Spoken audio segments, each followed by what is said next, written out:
Hello friends, welcome to Chem Learn P. Chem Learn P में आज हम सीखने वाले हैं एनएमआर स्पेक्ट्रोस्कोपी के एग्जाम्पल, यानी एनएमआर स्पेक्ट्रोस्कोपी एग्जाम्पल कैसे सॉल्व करते हैं वो सीखने वाले हैं। पर एग्जाम्पल सॉल्व करने से पहले डीबीई एंड केमिकल शिफ्ट के बारे में आपको पता होना चाहिए। अगर अभी तक आपने मेरा प्रीवियस लेक्चर नहीं देखा है तो इस लिंक के माध्यम से आप सीख सकते हो और देख सकते हो, क्योंकि आज हमें केमिकल शिफ्ट एंड डीबीई कोई भी मॉलिक्यूलर फार्मूला में कैसे यूज़ करके उस मॉलिक्यूलर फार्मूला का मॉलिक्यूलर स्ट्रक्चर फाइंड आउट करते हैं वो सीखने वाले हैं। और इसके लिए DBE double bond equivalent and chemical shift सबसे मोस्ट इम्पोर्टेंट पार्ट रहता है, वो आपको आना चाहिए और सीखना चाहिए कि इसके माध्यम से हम कैसे सॉल्व करते हैं। तो चलो बिना टाइम वेस्ट किए आज का लेक्चर स्टार्ट करते हैं। हमारे पास एक मॉलिक्यूलर फार्मूला है C4H10O और उसकी वैल्यू है delta value 1.25 9H singlet, then delta value 1.35 1H singlet. ये एक हमारे पास वैल्यू दी गई है और एक मॉलिक्यूलर फार्मूला है। इसके ऊपर से हमें मॉलिक्यूलर स्ट्रक्चर फाइंड आउट करना है। तो सबसे पहले हम क्या करेंगे, तो उसके लिए सबसे पहले हमें फाइंड आउट करना पड़ेगा DBE डबल बॉन्ड इक्विवेलेंट। अब डबल बॉन्ड इक्विवेलेंट क्या है, तो मैंने आपको प्रीवियस लेक्चर में ही बताया था। तो इसका एक फार्मूला है जो यहाँ पे दिया गया है, DB equal to 2A+2 -B - D divide by 2। ये DBE का फार्मूला है। अब इस फार्मूले में A इक्वल टू क्या होगा, कार्बन होगा टेट्रावेलेंट। ठीक है, टेट्रावेलेंट कार्बन होगा, यानी उसकी वैल्यू यहाँ पे 4 दी गई है तो 4। B इक्वल टू हाइड्रोजन होगा 10, C इक्वल टू ऑक्सीजन होगा 1 एंड D इक्वल टू 0, यानी कि यहाँ पे ऐसा कुछ नहीं दिया गया है इसके लिए। तो यही जो वैल्यू है वो सब वैल्यू हम इस फार्मूला में पुट करेंगे और आगे कैलकुलेशन करेंगे। तो यहाँ पे दी गई है वैल्यू, देखो A equal to 4 and B equal to 10, तो 2 × 4 + 2 -10 - 0 डिवाइड बाई 2। देन इसके ऊपर से DB वैल्यू 0 आई। अब 0 आई तो उसका मतलब क्या है, DB वैल्यू 0 है तो उसका मतलब क्या होगा, तो कि मैंने प्रीवियस लेक्चर में आपको बताया था कि DB वैल्यू जो भी आती है उसके ऊपर से कुछ ना कुछ पॉसिबिलिटी होती है।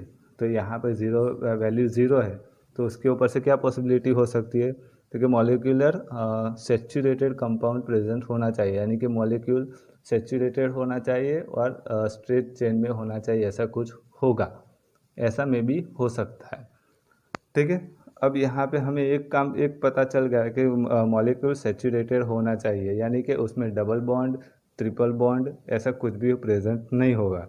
अब आप यहाँ पे देख सकते हो कि मॉलिक्यूलर जो फार्मूला है यहाँ पे क्या है, C4H10O। अब यहाँ पे ऑक्सीजन है, यानी कि उसमें कौन कौन से ग्रुप प्रेजेंट हो सकते हैं, कीटोन हो सकता है, ईथर हो सकता है, OH ग्रुप हो सकता है।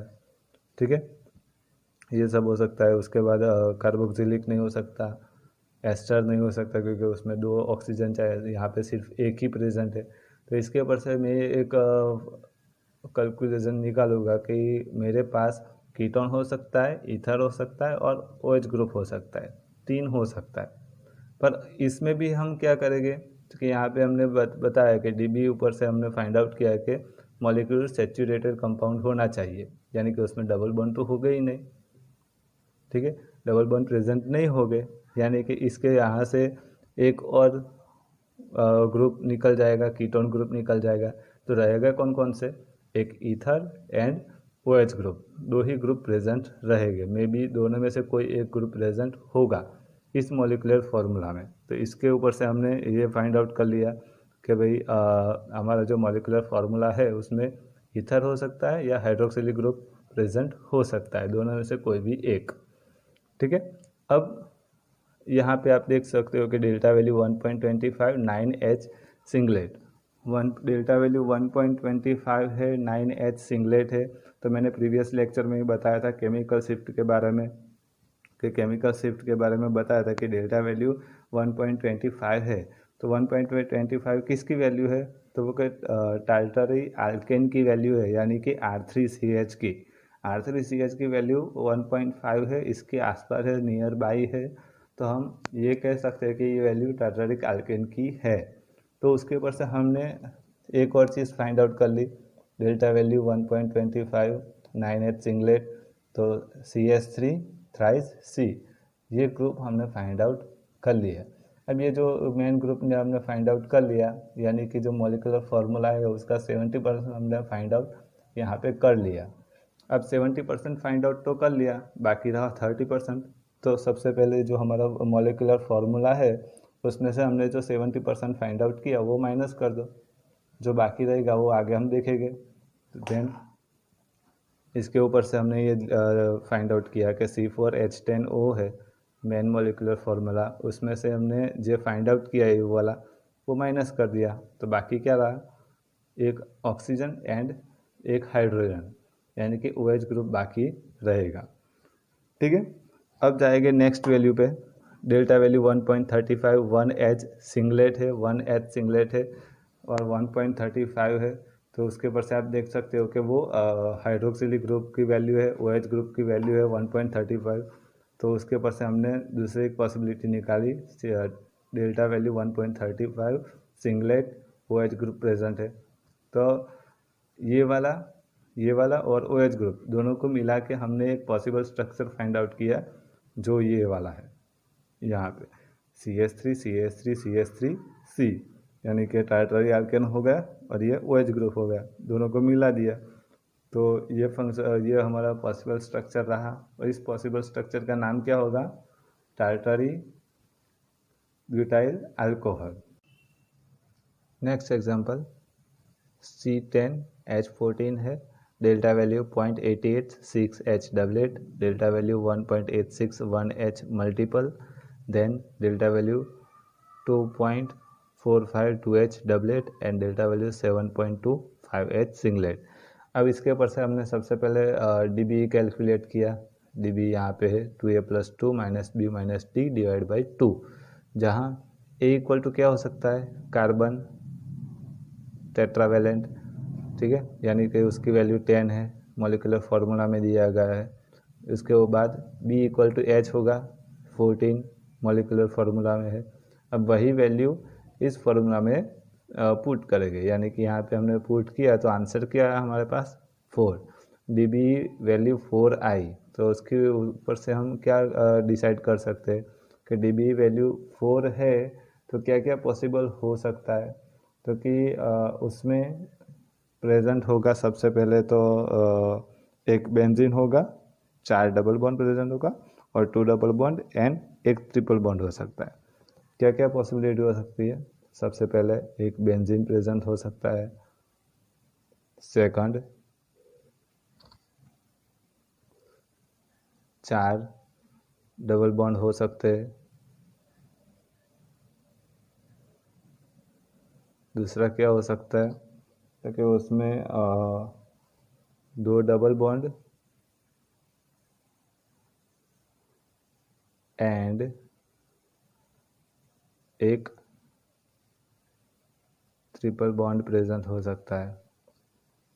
ये पॉसिबिलिटी हो सकती है कब, जब DBE वैल्यू 4 आती है तब इसमें से कोई भी एक प्रेजेंट होगा।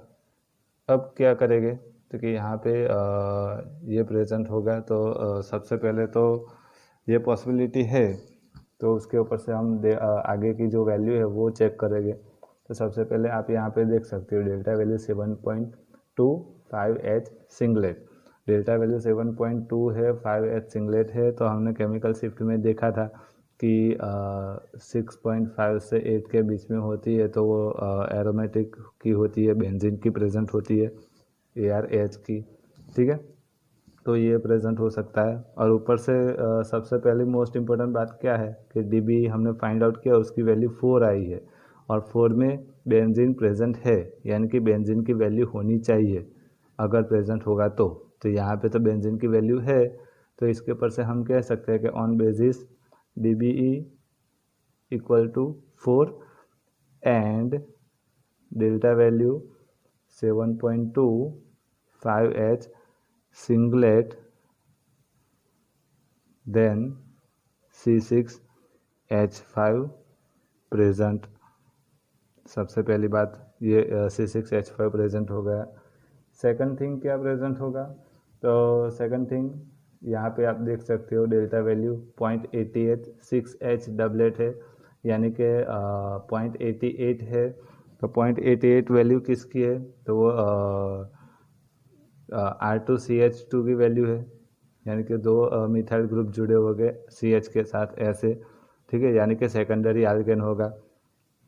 तो इसके ऊपर से तो हम ये भी फाइंड आउट कर लिया कि delta value 0.88 6H doublet, then CH3 twice CH, ये एक प्रेजेंट आया, ठीक है, CH3 ट्वाइस CH, एक ये प्रेजेंट हो गया। तो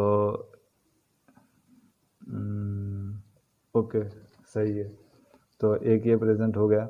अब और एक यहाँ पे बॉन्ड ऐसे बाकी रहेगा, ठीक है, तो एक ग्रुप प्रेजेंट आ गया। देन थर्ड क्या हो सकता है कि सबसे पहले तो हमने ये फाइंड आउट कर लिया, ये वाला फाइंड आउट कर लिया, अब ये दो बाकी है। तो उसके बाद इसकी बात करते हैं 2H है, डेल्टा वैल्यू 2.45 2H डबलेट है, यानी कि मिथिलीन ग्रुप प्रेजेंट होगा उसमें। तो ऐसा होगा डेल्टा वैल्यू 2.45 2H डबलेट,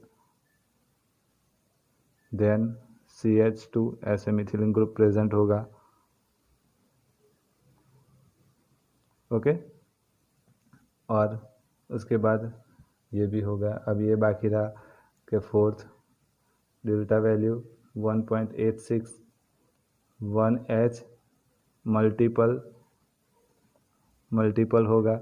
अब मल्टीपल होगा तो यही ये वाला ही होगा, क्यों, क्योंकि उसके बाजू में CH3 दो बार है, यानी 6 + 1 7 उसका सिग्नल होगा, ठीक है, यानी कि वो मल्टीपल हो गया।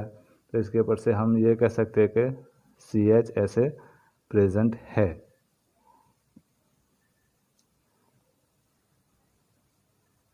ठीक है, ऐसे CH प्रेजेंट है, ऐसा हम कह सकते हैं। अब ये सभी को हमें एक साथ में जोड़ना है, तो कैसे बनेगा, सबसे पहले तो हमने बेंजीन फाइंड आउट किया है। सबसे पहले बेंजीन आप ड्रॉ कर लो, ठीक है, पॉसिबल स्ट्रक्चर बेंजीन ड्रॉ कर लिया। अब क्या होगा उसके बाजू में, क्योंकि उसके बाजू में क्या प्रेजेंट होगा, तो यहाँ पे आप देख सकते हो मिथिलीन ग्रुप प्रेजेंट है यहाँ पे, तो दो बॉन्ड बाकी है। तो मैं ये कैसे कर सकता हूँ कि यहाँ पे CH2 देन एक बॉन्ड खाली रहेगा, ओके, यानी कि इसका काम ख़त्म हो गया, दूसरा इसका काम भी ख़त्म हो गया, अब दो और बाकी है। तो यहाँ पे आप देख सकते हो कि दोनों साथ में ही है, यहाँ पे एक बॉन्ड बाकी है, यानी कि मैं ऐसे लिख सकता हूँ CH3, ऐसे लिख सकता हूँ, ठीक है। अब देख लो, आपका बेंजीन हो गया, मिथिलीन ग्रुप हो गया, CH आ गया और मिथाइल ग्रुप आ गए दो, यानी कि R2CH2 हो गया, ठीक है। ऐसे आपका पॉसिबल स्ट्रक्चर प्रेजेंट होता है। बस आज के लेक्चर में इतना ही सीखेंगे। अगर आज के लेक्चर की इन्फॉर्मेशन आपको पसंद आई हो तो इस वीडियो को लाइक ज़रूर करना, साथ ही इस वीडियो को अपने फ्रेंड्स के साथ शेयर भी कर देना, ताकि आपके फ्रेंड्स केमिस्ट्री के रिलेटेड अपनी प्रॉब्लम सॉल्व कर सके। नेक्स्ट लेक्चर में हम NMR स्पेक्ट्रोस्कोपी के कुछ और एग्जाम्पल की टाइप देखने वाले हैं। एंड सबसे मोस्ट इम्पोर्टेंट, अगर आप इस चैनल पर नए हो तो इस चैनल को सब्सक्राइब कर दो और उसके साइड पर जो घंटी है उसे प्रेस कर दो, ताकि जब भी मेरा नया वीडियो आए तो आपको पता चले। Thank you, have a great day.